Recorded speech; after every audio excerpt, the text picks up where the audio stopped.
Hey, what's happening, Roland? Well, I tell you what, I'm out with Lane Kenny. What you got, son? You got one on? Got a Oh, bass. you got a bass. You got a bass. Oh, Got a decent fish. shiner fishing, son.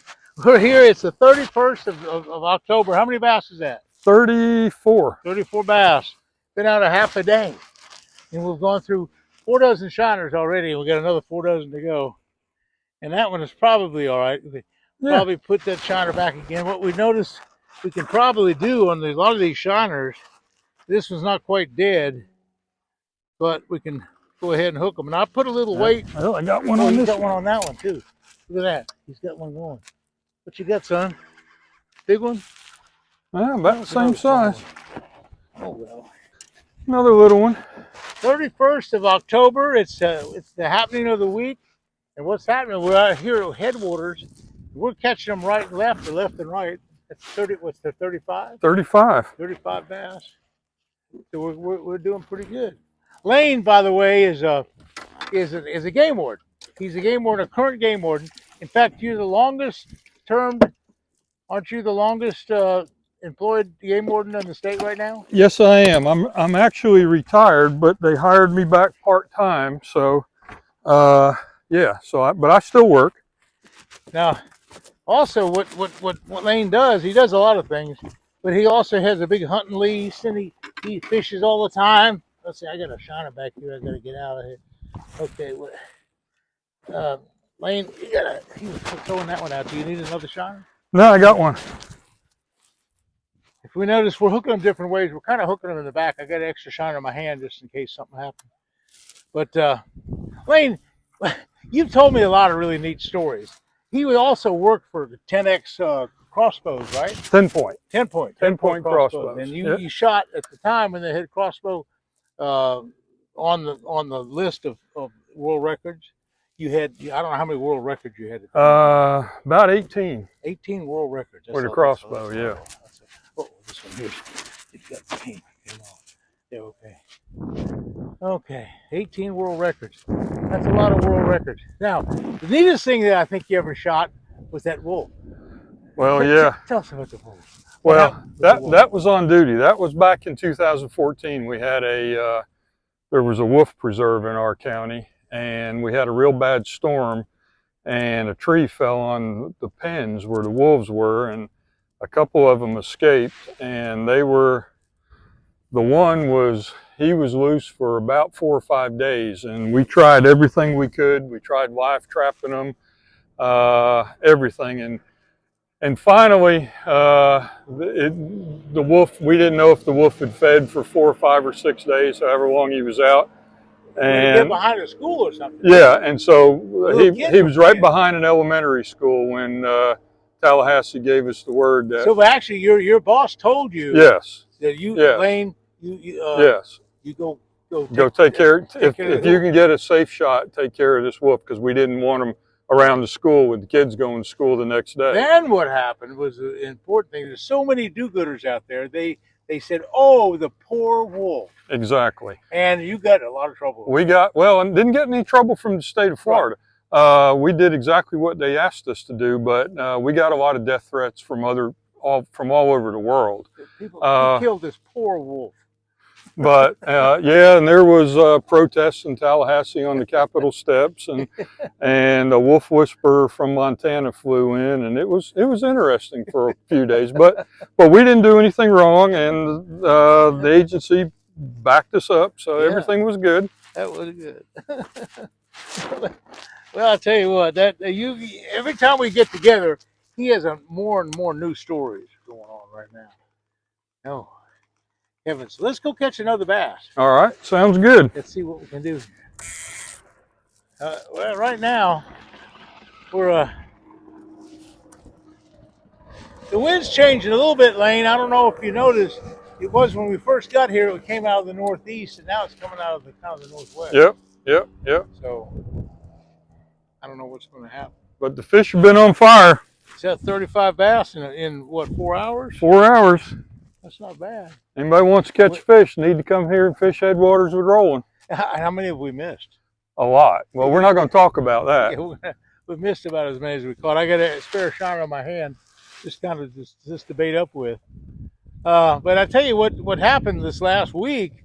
I had another guide party, and it was so funny because this young girl had never caught a bass, and she ended up catching 36 or 37 bass that whole day, and then the father caught about almost that many, and I only caught three. You see, I don't fish like today. I haven't caught any. You've caught all 35 of them. Oh, here's one right now.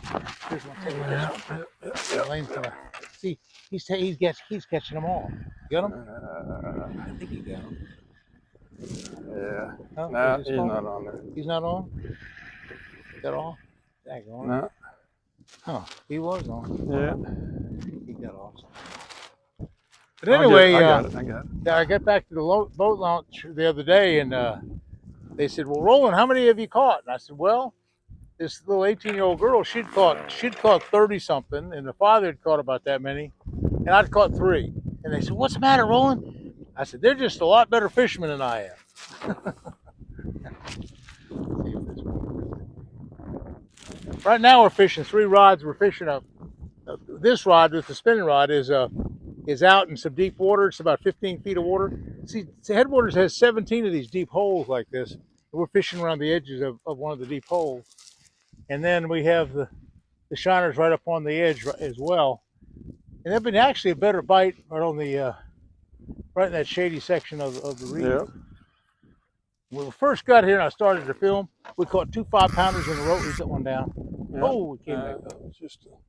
See, that's the problem. Some of these fish, they won't take it really good, like that one. We just had a strike here. We just had a strike here. We've missed both of those fish.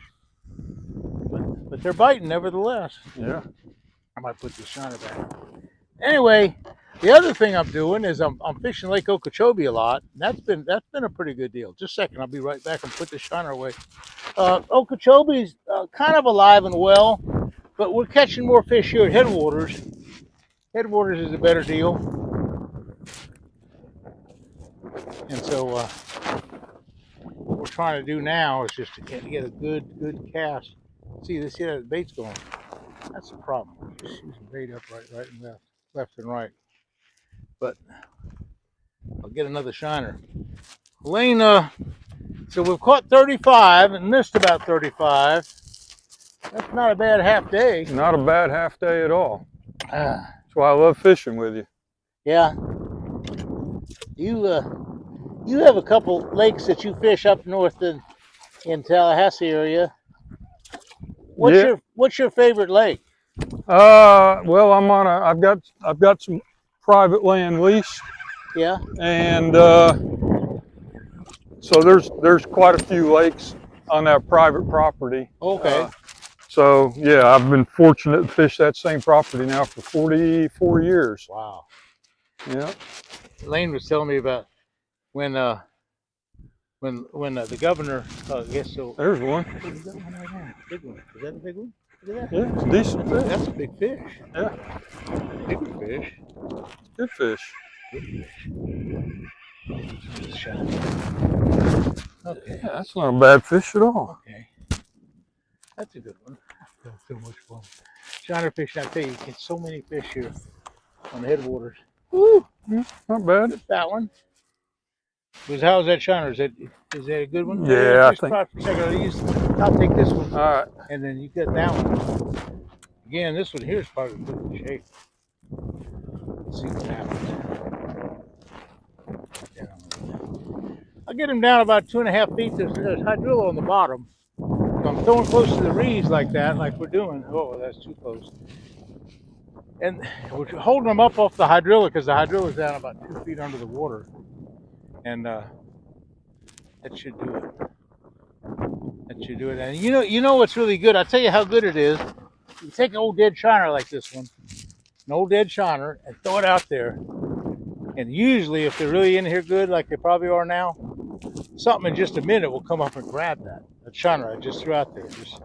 It's only been out there 3 or 4 seconds right now. But when they're really in on a frenzy like this, or half a frenzy, they'll come up and eat that dead shiner right off the top of the board. Pretty cool. That's something else. You don't see that lure fishing. You don't see these frenzies going on. No, absolutely not. But with bait, with shiners, it just, oh, here, there's one. This one's Yeah, down. yeah. Well, you catch them. Down. You catch them. You I catch haven't them. caught You one. catch them. You catch What I them. do is reel into them, You catch and them. then I set the hook. Okay, There you go. that's what I do. I reel into them easy. See, I didn't really hit them that hard. I just kind of reeled into them easy. And that was just a couple pound bass. It's not a big one, but at least I set the hook the proper way. What happens if you set the hook too hard, you'll pull the hook right out of the shiner, and the shiner will just, the bass will swim away with the shiner. And that's the end of that. But if you pull slow and easy, the shiner will come out of the fish's mouth, and you let him take it again, the second time, and all of a sudden you got a really nice nice fish because you let him take it a second or third time. That was a big deal. Okay, let's see. Let's get another shiner. Well, Lane, how big a bass have you caught? The biggest one I've ever weighed was 12.8. Wow. I caught one I believe was 13, but and didn't have a scale at the time. Yeah. Well, that's about what I've done. I've gone down to Mexico and caught a couple big ones in the 13, 14. And then in Florida, I caught one really big one like that. We've hit number 12, so I've had one almost 13 out of here. Okay, there we go. Right into the edge of the grass. Ooh, he's going crazy. He's going crazy. He's getting all wrapped up in that. Now, see, sometimes they get wrapped up. I don't know if he's going to take it or not. No, he won't come out of there. Well, anyway, folks, we're catching them right and left and right. Just there. It's how There they you are in the go. grass. Yeah. That's good. You know, like I say, Okeechobee's not doing quite as good. The other day I went out, we caught 25, a couple around 6 pounds, which was a fair day for Okeechobee, but it wasn't as good as here. We've caught way more than that today, and as big as well. You know, so really the Headwaters is, in fact, it's the #1 lake in the state according to the creel studies that they do. The creel studies are showing that this lake is still outproducing all the other lakes right now. So it's a pretty good deal. Okay, throw it out there, a nice little lobby cast right to the edge of the grass. See what happens. You can really see these floats good. Oh yeah. Float fishing is kind of fun. You can watch them come up and grab it. That's pretty cool. And a couple of them exploded on top. Yeah. Yeah. That's exciting.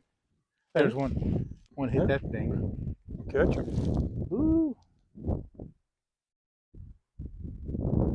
Yeah, didn't take it. Didn't take it. And that's what I do. When I'm at home, I only lure fish. But when I come down here, I like to shiner fish with. Yeah, it's we went lure fishing the other day with Tom Jackson. We caught about 30 or 40 on chatterbaits. That was a good day. Nothing real big. Nothing as big as today. We probably hit some 4-pounders though. So that was pretty good. Well, what I like to do is I like to keep those shiners right up against that grass. So I'm going to make another cast. Yeah, me too. So, both cast. Mine's dead. Right on the grass. That's the same one that I had from the last one. This down. See what happens. Yeah, shiner fishing 101. That's what I like to do. I'll tell you what, folks, it's been an experience. I'm going to have to shut this thing down in a second, but listen, if you would hit that likes button, and I know you can, you know, that's the grease that makes this whole thing work. My Bass Pro Shop people and the Booyah people. Oh, that's the other thing. When Lane got in the boat today, he said, "Is this a brand new boat?" And I said, "No." I said, "It's not a brand new boat. It's the same boat I've had for 2 years, but I've taken the wrap off. And in doing so, I took the Booyah Clean product, this Booyah stuff, and it's a spray and shine. And I've waxed this boat up now. It looks brand new. Everybody says, well, hey, I like the brand new boat." It's not a brand new boat. 2 years old. So that's what this Booyah is. That's the Booyah Clean. The other day with Tom Jackson, it was kind of cool. He's a songwriter. And every time we'd catch a bass on a chatterbait, we'd go, "Booyah!" And so he said, "I'm going to write a song about that. I'm going to write a Booyah song." And so that's Tom's next adventure is going All to be right. writing a booyah song. All right. Well, folks, hey, listen, and we haven't finished today, but All thanks right. for contributing a little bit with this little YouTube video and talking about this great lake here. So, folks, we'll see you again soon. Hit that like button.